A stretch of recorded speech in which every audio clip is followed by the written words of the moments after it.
तो hello everyone, good afternoon.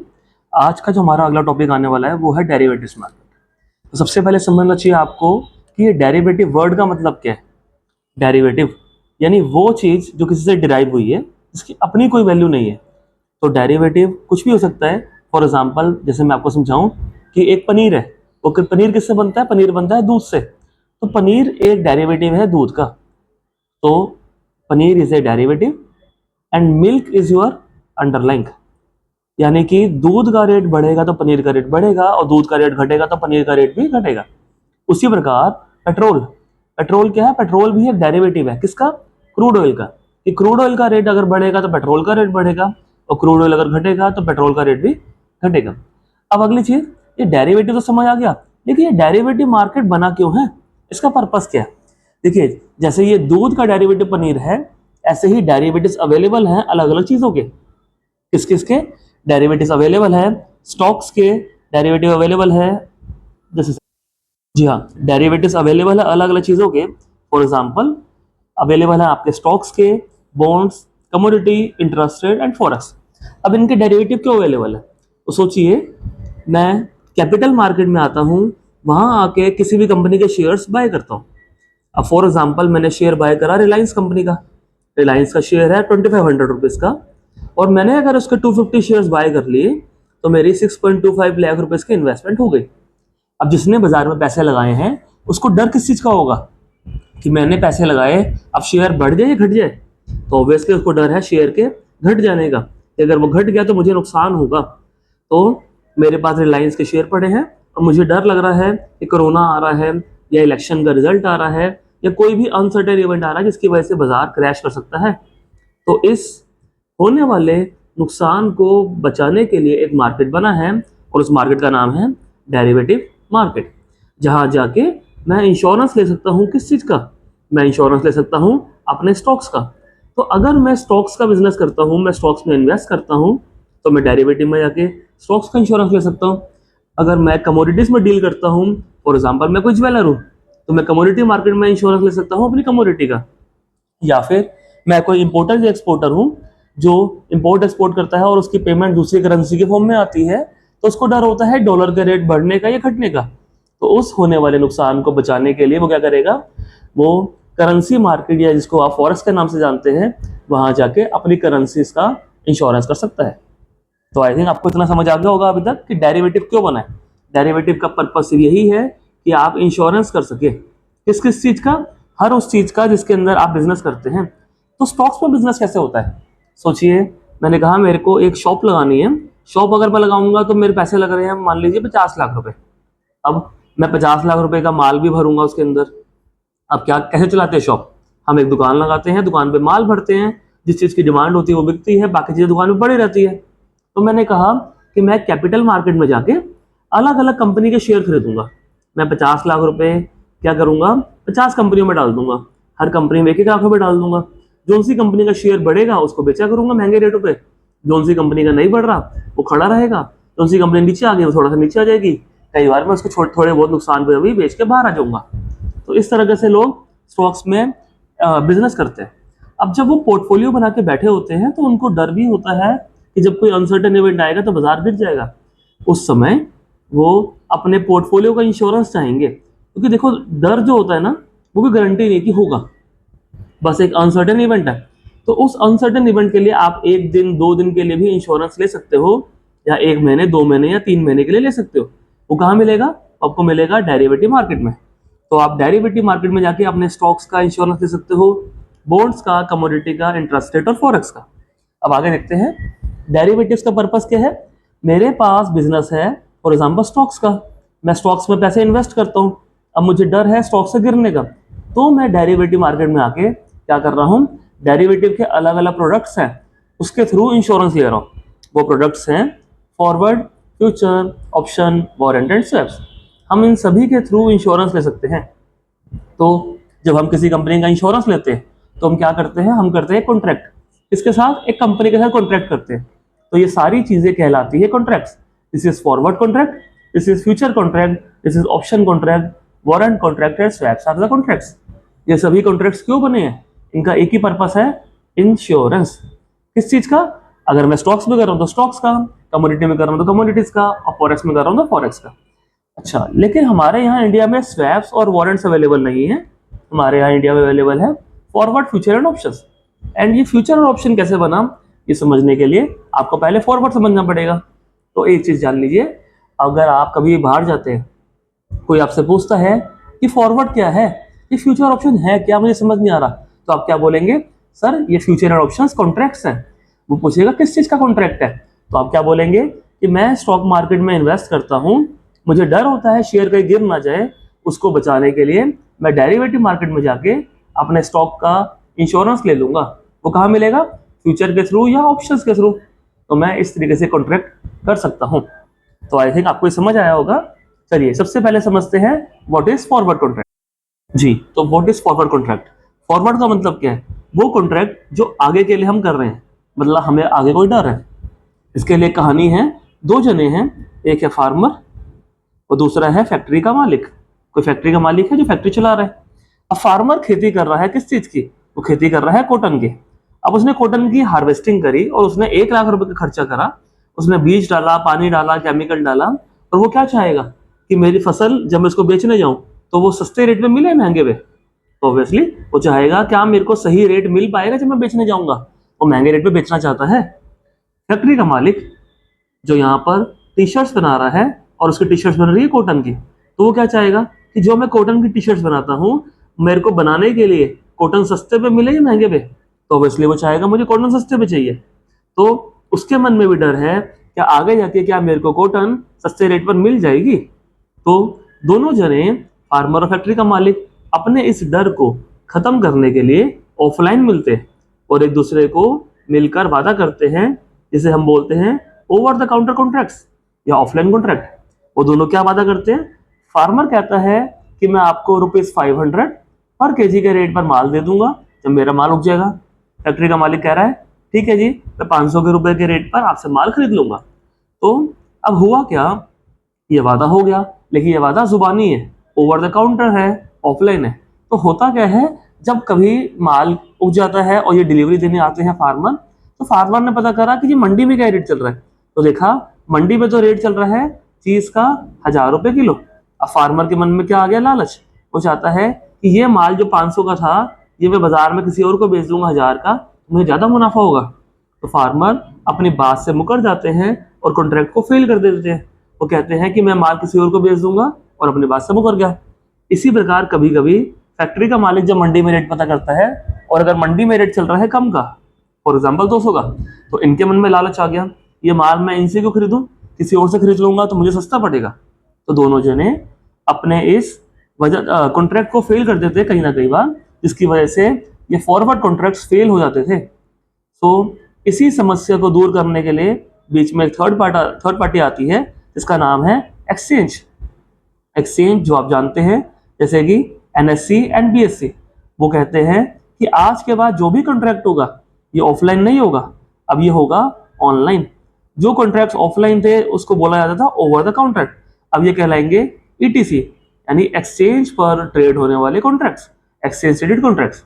यहाँ पर सेटलमेंट होता था फिजिकल, कि आपका जब माल उग जाएगा आप माल दे दीजिएगा, लेकिन यहाँ सेटलमेंट होता है MTM, यानी जो भी हिसाब होगा वो सेम डे पर रोज प्लस माइनस हमारे अकाउंट से कटेगा। मैं इसको आगे ब्रीफ करूंगा इस टर्म को। MTM is a mark to market process. तो इस प्रकार से दोनों अपने ट्रेड को एग्जीक्यूट करते हैं और अपनी पोजीशन को हैच करते हैं। तो कैसे, आई थिंक आप कंफ्यूज हो गए होंगे, इसके लिए प्रैक्टिकल अप्रोच समझिए। फॉर एग्जाम्पल मेरी ये फैक्ट्री है और मैं अपनी फैक्ट्री में बनाता हूँ टोमेटो केचप।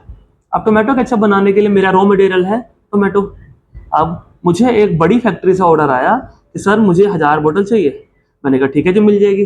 उन्होंने कहा कितने की दोगे, मैंने कहा एक बोतल सर 100 रुपये की पड़ेगी। तो उन्होंने कहा ठीक है जी, हम आपको 1000 बोतल के लिए 100 रुपये के हिसाब से 1,00,000 रुपये दे देंगे। अब मेरी तो ऑर्डर हो गया, मैंने 100 रुपये का रेट दे दिया। तो फैक्ट्री के मालिक को डर किस चीज़ का है, उसको डर ये है कि ये माल का ऑर्डर कंप्लीट करने में मेरे को 3 महीने लगेंगे। अगर 3 महीने तक इसका रेट बढ़ता चला गया टमाटर का, तो मेरी तो कॉस्टिंग ही ज़्यादा आएगी और मेरा जो प्रॉफिट मार्जिन होगा वो कम हो जाएगा। तो फैक्ट्री का मालिक के मन में डर है कहीं टमाटर का रेट बढ़ा ना जाए। इस होने वाले नुकसान को बचाने के लिए वो क्या कर सकता है, वो फॉरवर्ड कॉन्ट्रैक्ट्स भी कर सकता है वो फ्यूचर भी कर सकता है। वो फॉरवर्ड कैसे करेगा, वो कहाँ जाएगा, वो जाएगा बेसिकली मंडी में, और मंडी में जाके वहाँ जाके जो क्या कहते हैं आपका मंडी वाले जो लोग होते हैं उनको बोलेगा कि मेरे को टोमेटो की ज़रूरत है 1 महीने तक, आप मेरे से पैसे पकड़ लीजिए लेकिन मेरे लिए रेट मत बढ़ाइएगा। तो दिक्कत क्या है, इसके मन में डर है कि मैं इसको पैसे दे दूंगा, पता चले ये अपनी बात से मुकर जाए और कॉन्ट्रैक्ट को फेल कर दे। दूसरी तरफ इसके सामने ऑप्शन आता है फ्यूचर का। ये ऑनलाइन जाता है और ऑनलाइन कमोडिटी मार्केट में कमोडिटी ट्रेड हो रही है, वहाँ पर इसको टोमेटो मिल जाता है, वहाँ जाके ये टोमेटो के रेट को क्या कर लेता है, बाय कर लेता है। तो जब इसने आज डील करी, इसने सेम टाइम पर ऑनलाइन कमोडिटी मार्केट में जाके सेम टमाटर के रेट को बाय कर लिया। अब टमाटर का रेट सेम चल रहा है। जी हाँ, कमोडिटी मार्केट कौन सी मार्केट है, ये एक डेरिवेटिव मार्केट है। और डेरिवेटिव मार्केट क्या है, जो परछाई है अंडरलाइंग मार्केट का। तो जो टमाटर का रेट होगा ऑफलाइन मार्केट में, वही टमाटर का रेट होगा कमोडिटी मार्केट में। अगर टमाटर का रेट बढ़ेगा तो कमोडिटी मार्केट में भी इसका रेट बढ़ेगा। जैसे मैंने कहा था, दूध का रेट बढ़ेगा तो पनीर का रेट बढ़ेगा, और अगर दूध का रेट घटेगा तो पनीर का रेट भी घटेगा। तो उसी प्रकार टमाटर का रेट भी तब बढ़ेगा तो साथ में उसके फ्यूचर या ऑप्शन का रेट भी बढ़ेगा। और फैक्ट्री का मालिक क्या कर सकता है, टमाटर को बचाने के लिए टोमेटो का फ्यूचर बाय कर सकता है। फ्यूचर क्या है, फ्यूचर एक कॉन्ट्रैक्ट है। किस चीज का कॉन्ट्रैक्ट है, ये तो डेरिवेटिव मार्केट का पार्ट है और ये एक फॉरवर्ड फ्यूचर कॉन्ट्रैक्ट्स है। तो आई थिंक आपको समझ आया होगा कि जिसके पास बिजनेस है वो क्या कर रहा है, अपने बिजनेस में होने वाले नुकसान को बचाने के लिए डेरिवेटिव मार्केट में जाके इंश्योरेंस ले सकता है। तो जैसे मैंने आपको बताया कि मैं टमाटर का इंश्योरेंस ले रहा हूँ, ऐसे एग्जांपल और समझिए। मेरी फैक्ट्री है, मैं फैक्ट्री में कॉपर की वायर बनाता हूँ। अब कॉपर की वायर जब बना रहा हूँ तो मेरे लिए रॉ मटेरियल क्या है, कॉपर। अब फैक्ट्री मालिक को ऑर्डर आया है कि जी 100 बंडल देने हैं। अगर कॉपर का रेट बढ़ गया तो बंडल का रेट भी बढ़ जाएगा। तो फैक्ट्री मालिक क्या करता है, इस होने वाले नुकसान को बचाने के लिए फॉरवर्ड कॉन्ट्रैक्ट भी कर सकता है या फ्यूचर। अगर उसको लगता है कि फॉरवर्ड कॉन्ट्रैक्ट में करूंगा किसी के साथ और वो मुकर सकता है बात से, तो इसकी जगह वो जहाँ जाएगा ऑनलाइन, और ऑनलाइन जाके कॉपर के रेट को बाय कर सकता है और अपनी पोजीशन को हेज कर सकता है। तो इस प्रकार से हम क्या करते हैं, हेजिंग। तो यहाँ पर हमारे सामने एक वर्ड लिखा था कि जैसे सेकंड जी, hedging. So what is hedging, hedging means insurance. जिसके पास बिजनेस है वो अगर इंश्योरेंस लेता है तो वो क्या कर रहा है, हेजिंग। लेकिन जब हम हेजिंग करते हैं तो साथ में एक स्पेक्युलेटर भी होता है। वो किस तरीके से, सोचिए। फॉर एग्जाम्पल मैंने आपको कहा मेरे पास रिलायंस के शेयर हैं, मुझे डर है मैंने ये कैपिटल मार्केट में खरीद रखा है कहीं शेयर गिर ना जाए। इसको बचाने के लिए मैं डेरिवेटिव मार्केट में आऊँगा। मैं रिलायंस के फ्यूचर को सेल कर रहा हूँ। रिलायंस का रेट 2500 है तो उसके फ्यूचर का रेट भी 2500 है। अगर ये गिर के 2400 पे आएगा तो मुझे यहाँ पर 100 रुपये प्रति शेयर का नुकसान होगा, लेकिन अगर ये यहाँ आएगा तो मैं इसको 2400 पे खरीद लूंगा और मुझे 100 रुपये प्रति शेयर का मुनाफा होगा। मेरा यहाँ का घाटा यहाँ से रिकवर हो जाएगा, यानी जीरो प्रॉफिट जीरो लॉस। तो जिसके पास तो बिजनेस है वो अगर डेरिवेटिव मार्केट में आके फ्यूचर सेल करता है वो कहलाता है हेजर, यानी जो इंश्योरेंस कर रहा है। लेकिन अगर मैं यहाँ पर आके फ्यूचर सेल कर रहा हूँ तो कोई और तो होगा जो फ्यूचर को बाय कर रहा होगा, क्योंकि डील तो तभी होती है जब एक जना सेल कर रहा है और एक जना बाय कर रहा है। तो जो फ्यूचर को बाय कर रहा है वो क्यों बाय कर रहा है, क्योंकि उसको लगता है ऊपर जाएगा। और अगर उसको ऊपर लगता है तो वो क्या कहलाएगा, स्पेक्यूलेटर, क्योंकि वो अनुमान लगा रहा है कि ऊपर जाएगा। अब हेजिंग याद रखिए सिर्फ तब होती है जब आपके पास एक तरफ बाय की पोजीशन है एक तरफ सेल की है, या एक तरफ सेल की दूसरी तरफ बाय की है। कभी ऐसे नहीं होगा कि आप दोनों तरफ बाय करके हेजिंग कर सके। हेजिंग का मतलब है लॉस बचाना, कि मुझे डर है गिरने का तो इस गिरने के डर को बचाने के लिए मैं क्या करूंगा, इंश्योरेंस पहले ही खरीद लूंगा। इस प्रकार अगर मेरे पास शेयर है तो मैंने उसका इंश्योरेंस ले लिया तो मैं कहलाता हूँ हेजर। और अगर मेरे पास कोई शेयर्स ही नहीं है, मैं फिर भी डेरिवेटिव मार्केट में आके फ्यूचर को बाय या सेल करता हूँ तो मैं कहलाऊंगा स्पेक्यूलेटर। कौन है स्पेक्यूलेटर, जो बाजार में ट्रेडिंग कर रहा है, जो बाजार में अनुमान लगा रहा है, जो बाजार में गैम्बलिंग कर रहा है, वो कौन है, आपका स्पेक्यूलेटर। तो आई थिंक समझ आ गया आपको इस टर्म्स के बारे में अच्छे से। Forward contracts offline, future contracts online. आगे क्या लिखा है, फ्यूचर कॉन्ट्रैक्ट्स। फ्यूचर कॉन्ट्रैक्ट क्या है, एक एग्रीमेंट है दो जनों के बीच में टू बाय और सेल। एक कहता है मैं फ्यूचर को बाय करूंगा, एक कहता है फ्यूचर को सेल करूंगा। ये स्टैंडर्डाइज्ड है, मतलब लॉट साइज डिफाइंड है, आपको कम से कम इतना माल लेना पड़ेगा। एक्सचेंज पर ट्रेड हो रहे हैं, available on commodities, currency, interest rate and stocks, इन सभी के अवेलेबल है। The buyer of the future contract takes long position, long का मतलब होता है बाजार में आपका नजरिया है बुलिश, आपको लगता है उसका रेट ऊपर जाएगा। Whereas the seller builds the short position, short का मतलब है उसको लगता है बाजार का रेट कहाँ जाएगा, नीचे की तरफ। It should be noted that this is similar to any asset market where anybody who buys is long and one who sell is short. जो बाय कर रहा है उसका नजरिया लॉन्ग है, जो सेल कर रहा है उसका नजरिया शॉर्ट का है। आगे देखते हैं कुछ टर्म्स, जैसे कि spot market, spot price. Spot price का मतलब क्या है, जो करंट मार्केट प्राइस चल रहा है बाजार में वो है स्पॉट प्राइस। फ्यूचर प्राइस, जो फ्यूचर के कॉन्ट्रैक्ट्स हैं उनका एक प्राइस है, वो कहलाते हैं फ्यूचर प्राइस। कंफ्यूज ना होइएगा, पॉज करके देखिएगा, डिफिकल्ट टॉपिक है। कॉन्ट्रैक्ट साइकिल, कॉन्ट्रैक्ट्स क्या है, 3 महीने के। जैसे हम अपनी गाड़ी का इंश्योरेंस लेते हैं वो 1 साल का होता है या 2 साल का या 3 साल का, इसी प्रकार हमारे स्टॉक्स का इंश्योरेंस भी 1 महीने, 2 महीने या 3 महीने का होता है। जैसे कि हमारी गाड़ी की या हेल्थ की इंश्योरेंस पॉलिसी की एक्सपायरी होती है, ऐसे ही हमारे स्टॉक्स के भी इंश्योरेंस की एक्सपायरी होती है। जैसे कि लिखा हुआ है लास्ट थर्सडे, लेकिन अभी रिसेंटली चेंज हुई है, ट्यूसडे हो गई है। बाकी आप टाइम टू टाइम अपडेटेड रहे, ये टाइम टू टाइम चेंज करते रहते हैं एक्सचेंज वगैरह। कॉन्ट्रैक्ट का साइज, ये इंपॉर्टेंट है, आपको समझ आना चाहिए कॉन्ट्रैक्ट साइज का मतलब क्या है। देखिए इंश्योरेंस ये नहीं होगा कि मेरे पास एक शेयर पड़ा है, मुझे इसको गिरने का डर है तो मैं इंश्योरेंस ले लूंगा। इंश्योरेंस आप सिर्फ स्पेसिफिक क्वांटिटी का कर सकते हैं, यानी जितने का कॉन्ट्रैक्ट साइज है।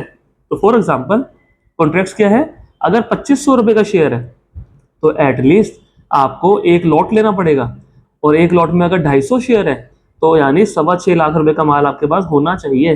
कहाँ पर, कैपिटल मार्केट में। अगर कैपिटल मार्केट में 6.25 लाख रुपए का माल है तभी आप यहाँ आके डेरिवेटिव मार्केट में उसका एक लॉट सेल करके इंश्योरेंस ले सकते हैं। तो जिसके पास बड़ी क्वांटिटी का माल है कैपिटल मार्केट में, वो ही डेरिवेटिव मार्केट में जाके हेजिंग कर सकता है, इंश्योरेंस ले सकता है। 1-2 शेयर वालों के लिए ये गेम नहीं बनी, ये गेम है जिसके पास बड़ा फंड है, जिसने सिर्फ रिलायंस में ही 6 लाख रुपए डाल रखे हैं, इसने सिर्फ इन्फोसिस में ही 10 लाख रुपए डाल रखे हैं, या अलग अलग कंपनियों में। तो कॉन्ट्रैक्ट साइज कैसे निकलता है समझ लीजिए, स्टॉक का जो रेट होगा और उसके एक लॉट में कितने शेयर्स हैं उसको अगर मैं मल्टीप्लाई कर दूं तो 6.25 लाख रुपए की वैल्यू बन गई। ये है कॉन्ट्रैक्ट का साइज है, वैल्यू। जैसे मैं अगर निफ्टी की बात करूं तो निफ्टी की बात अगर मैं करता हूं, निफ्टी का रेट है 25,000, निफ्टी का लॉट है 75 का, तो अप्रोक्सीमेटली 18 लाख रुपए के है इसके कॉन्ट्रैक्ट की वैल्यू है। यानी कि अगर मुझे निफ्टी के थ्रू कभी हेजिंग करनी है या इंश्योरेंस करना है अपने पोर्टफोलियो का, तो कम से कम मेरे पोर्टफोलियो की वैल्यू ही 18 लाख रुपए हो, तभी मैं तो हेजिंग कर पाऊंगा, वरना हेजिंग मेरे लिए नहीं बनी। इसीलिए अधिकतर लोग बाजार में क्या कर रहे हैं, स्पेक्यूलेशन ट्रेडिंग, कि वो ये सोचते हैं कि शेयर ऊपर जाएगा तो वो फ्यूचर को बाय कर लेते हैं, नीचे जाएगा तो वो फ्यूचर को सेल कर लेते हैं। समझते हैं, अभी आगे आपको समझ आएगा थोड़ा थोड़ा करके। देखिए आगे क्या है, स्पेक्यूलेटर। तो स्पेक्यूलेटर कौन है, जो बाजार में अनुमान लगा रहा है कि शेयर ऊपर जाएगा या नीचे, वो है स्पेक्यूलेटर। हेजर कौन है, जो बाजार में इंश्योरेंस ले रहा है, इसके बाद शेयर पड़े उसको डर है शेयर के गिरने का, वो है हेजर। आर्बिट्रेजर कौन है, जो बाजार में प्राइस के डिफरेंस का फायदा उठाता है और उससे रिस्कलेस प्रॉफिट कमाता है, वो आर्बिट्रेजर है। आर्बिट्रेजर का कॉन्सेप्ट आपको डिटेल में समझ आता है जब आप डीएफएम के लिए जाते हैं, 6 मंथ्स के कोर्स के लिए जाते हैं, जिसको फुल टाइम जाना है करियर बनाने के लिए, उसके लिए जरूरी है। आप अभी आर्बिट्रेजिंग छोड़ सकते हैं। आगे देखते हैं कुछ इंपॉर्टेंट टर्म्स। स्पैन मार्जिन, जी हाँ ये इंपॉर्टेंट है, एमटीएम मार्जिन इंपॉर्टेंट है, समझिए। फॉर एग्जाम्पल मैं अब आपको ट्रेडिंग के नजरिए से समझाता हूँ। जैसे कि आप जानते हैं कैपिटल मार्केट क्यों बना, कंपनी पैसा उठा सके, हम इन्वेस्ट कर सके और उसके भागीदार बन सके। लेकिन हम तो कैपिटल मार्केट में भी ट्रेड करते हैं ना, तो कैपिटल मार्केट में जब आप ट्रेड करते हो तो किसी भी कंपनी का एक शेयर भी ले सकते हो, चाहे 100 ले लो चाहे 500 ले लो, आपकी मर्जी है। लेकिन इसी प्रकार जो डेरिवेटिव मार्केट है वो भी बना है इंश्योरेंस करने के लिए, लेकिन मैं वहां भी ट्रेडिंग कर सकता हूँ। लेकिन ट्रेडिंग तभी कर पाऊंगा जब मुझे कम से कम लॉट लेना पड़ेगा, क्योंकि आपने पीछे पढ़ा था कम से कम एक लॉट का माल होगा। अब ये जो माल है, जो उसकी वैल्यू है, वो आपको पता हो कि मैं अगर डेरिवेटिव में काम कर रहा हूँ, तो फॉर एग्जांपल निफ्टी अगर 25,000 का है और 75 का लॉट है तो 18 लाख रुपए का माल है, वो जो सामान है मेरा वो उसकी वैल्यू है, कॉन्ट्रैक्ट वैल्यू है, कम से कम इतने का माल आपको लेना पड़ेगा। तो पॉइंट क्या है बेसिकली, एक second, span margin, MTM margin and premium margin. तो बेसिकली क्या है, अगर मुझे लगता है कि एक शेयर 2500 रुपए का है, वो है रिलायंस का, और मुझे लगता है ऊपर जाएगा, तो मैं अगर कैपिटल मार्केट में काम करता हूँ और 250 शेयर लूंगा तो मुझे पैसे देने पड़ेंगे 6.25 लाख रुपए। लेकिन डेरिवेटिव मार्केट में जब मैं काम करना चाहूंगा तो 2500 रुपए का ही शेयर होगा, उसका एक लॉट लूंगा, उसके अंदर 250 पीस होंगे, यानी सामान तो 6.25 लाख रुपए का है, लेकिन मुझे 6.25 लाख देने की जरूरत नहीं है। मैं मात्र 10% देके, जो कि होता है 60,000 रुपए देके इस ट्रेड को ले सकता हूँ। तो माल तो 6.25 लाख का था, दिए मैंने 60,000, तो बाकी पैसे कहाँ से मिल रहे हैं? बाकी पैसे उधार मिल रहा है। किससे मिल रहा है? ब्रोकर से मिल रहा है। तो बेसिकली आपके अकाउंट में समझ लीजिए हिसाब कैसे होगा, MTM में होगा, मार्क टू मार्केट। आपके अकाउंट में है 2 लाख रुपए, आपने माल ले लिया जो 2500 का शेयर था, 250 शेयर ले लिए, 6.25 लाख का सामान ले लिया, लेकिन आपने एंट्री फीस कितनी दी? 60,000 रुपए। आपके पास बैलेंस कितना बच गया अकाउंट में? 1,40,000 रुपए। तो ये जो बैलेंस बचा है इसका इस्तेमाल होता है MTM के लिए, यानी 1,40,000 बचे। अगर 2500 का शेयर 2600 पे चला गया तो 100 रुपये प्रति शेयर का मुनाफा हुआ, 250 के हिसाब से आपको 25,000 का मुनाफा हुआ, जो इसमें आज शाम को 3:30 तक ऐड हो जाएगा। अगर शेयर नीचे गया तो जो भी नुकसान होगा वो इससे कटेगा, अगले दिन फिर ऊपर गया तो जुड़ जाएगा, अगले दिन फिर नीचे गया तो कट जाएगा। तो आपके अकाउंट में है 1,40,000। अगर आपके अकाउंट में 1,40,000 का नुकसान हो गया तो ब्रोकर आपकी पोजीशन को स्क्वेयर ऑफ कर देगा और आपके पैसे खत्म। यानी आपके पास 2 लाख थे, 60,000 रुपए जो थे वो सिक्योरिटी के लिए जमा थे, इसको हम बोलते हैं स्पैन मार्जिन। जो आपका 1,40,000 था, इसका इस्तेमाल हो रहा है किसके लिए? MTM के लिए, जो कहलाता है मार्क टू मार्केट मार्जिन। तो आपको ये समझ आना चाहिए बात कि कैपिटल मार्केट और डेरिवेटिव में फर्क क्या है। कैपिटल मार्केट में मैं एक शेयर भी ले सकता हूँ, डेरिवेटिव में पूरा लॉट लेना पड़ेगा। वो लॉट की वैल्यू तो ज़्यादा ही होगी। अगर मेरी क्षमता नहीं है वो माल खरीदने की, मैं फिर भी डेरिवेटिव मार्केट में माल लेता हूँ, तो होगा क्या? वो मेरी औकात से ज़्यादा है। अगर वो मुझे नुकसान देगा तो वो नुकसान उतना देगा जितना उसकी वैल्यू है। तो मुझे बेसिकली करना क्या है? ध्यान से काम करना है फ्यूचर एंड ऑप्शंस के अंदर, क्योंकि जैसे कि आपकी जेब में 50,000 रुपये हैं, लेकिन क्रेडिट कार्ड की लिमिट है 5 लाख रुपए। अगर आप खर्चे इसके हिसाब से करोगे तो होगा क्या? आपको आज नहीं तो कल तो पैसे भरने पड़ेंगे। उसी प्रकार शेयर बाजार में आपको उधार तो मिल जाएगा, लेकिन नुकसान आपको ही झेलना है, वो कोई ब्रोकर या कोई दूसरा बंदा नहीं झेलने वाला। ये पैसे आपके ही अकाउंट से कट रहे हैं। उधार का फायदा सोच समझ के उठाया जाता है। उधार दो धारी तलवार होती है, वो फायदा भी देती है और वो नुकसान भी बुरी तरह देती है। तो आपके पास स्किल होनी चाहिए जिसके थ्रू आप सही से इस्तेमाल कर पाएंगे, तो आपको समझ आ पाएगा कैसे प्रॉफिट कमाया जाता है। आगे समझते हैं। स्पैन मार्जिन आपको समझ आ गया कि आपने फॉर एग्जांपल 6 लाख के माल के लिए जो 10% दिए था 60,000 रुपये, वो स्पैन मार्जिन है। MTM मार्जिन क्या था? आपके अकाउंट में 2 लाख रुपए थे, 60,000 रुपये जमा हो गए थे, 1,40,000 बचे हैं, उसका इस्तेमाल होता है किसके लिए? MTM मार्जिन के लिए। प्रीमियम मार्जिन क्या है ये आपको समझ आएगा जब हम ऑप्शंस की तरफ बढ़ेंगे, तो आप समझ पाएंगे इसको। आगे दिखा रहा है फ्यूचर्स। फ्यूचर्स क्या है? पूरा का पूरा कॉन्ट्रैक्ट है, लॉट है, जिसका इस्तेमाल तो हम इंश्योरेंस के लिए करते हैं, लेकिन हम इसमें ट्रेडिंग भी कर सकते हैं। तो फ्यूचर्स के 2 पार्ट्स हैं, एक है लॉन्ग फ्यूचर पे ऑफ, एक है शॉर्ट। लॉन्ग का मतलब होता है मेरा नजरिया बाजार को लेके बुलिश है, तो मुझे लगता है वो शेयर ऊपर जाएगा, और शॉर्ट का मतलब है मेरा नजरिया बेरिश है, मुझे लगता है नीचे जाएगा। पे ऑफ क्या है? पे of is like a calculator. ये आपके कुछ सॉफ्टवेयर में आता है, जिसका इस्तेमाल आप करते हैं कैलकुलेशन को आसानी से निकालने के लिए। ये आप आगे समझेंगे धीरे धीरे करके। अभी कुछ चीज़ें देखते हैं लास्ट में। जी हाँ, ऑप्शंस। तो ऑप्शंस में हम अगली वीडियो में पहुंचते हैं, क्योंकि ये टॉपिक डिफिकल्ट है। आप प्लीज़ इसको 1-2 बार वीडियो जरूर देखें, रिवाइज जरूर करें, और फिर आगे ऑप्शंस की वीडियो पे जाए। तो एक बार फिर से मैं इंपॉर्टेंट चीज़ आपको रिपीट करवाना चाहूँगा। डेरिवेटिव मार्केट क्या है? डेरिवेटिव मार्केट इसलिए बना था ताकि आप इंश्योरेंस कर सके। डेरिवेटिव का मतलब क्या है? वो चीज़ जिसकी अपनी वैल्यू नहीं है, उसकी वैल्यू डिराइव होती है उसके अंडरलाइन से। जैसे मैंने कहा पनीर का रेट बढ़ता है जब दूध का रेट बढ़ता है, उसी प्रकार पेट्रोल का रेट बढ़ता है जब क्रूड ऑयल का रेट बढ़ता है। उसी प्रकार डेरिवेटिव किस किस के हैं? वो है स्टॉक्स के। तो रिलायंस का रेट बढ़ेगा तो रिलायंस के फ्यूचर का भी रेट बढ़ेगा, और रिलायंस का फ्यूचर क्या है? वो एक डेरिवेटिव है रिलायंस का। निफ्टी का रेट बढ़ेगा तो निफ्टी के फ्यूचर या ऑप्शन का रेट बढ़ेगा, क्योंकि जो निफ्टी का फ्यूचर ऑप्शन है वो क्या है? वो डेरिवेटिव है निफ्टी का। फ्यूचर कॉन्ट्रैक्ट्स के अंदर हम ट्रेडिंग भी कर सकते हैं। फ्यूचर में लॉन्ग का मतलब होता है बुलिश, और शॉर्ट का मतलब है बियरिश। मुझे एक चीज अच्छे से पता हो, कुछ डिफरेंसेस कि कैपिटल मार्केट और डेरिवेटिव में फर्क क्या है। कैपिटल मार्केट और डेरिवेटिव में फर्क ये है, मैं यहाँ एक शेयर ले सकता हूँ, यहाँ मुझे पूरा लॉट लेना पड़ेगा।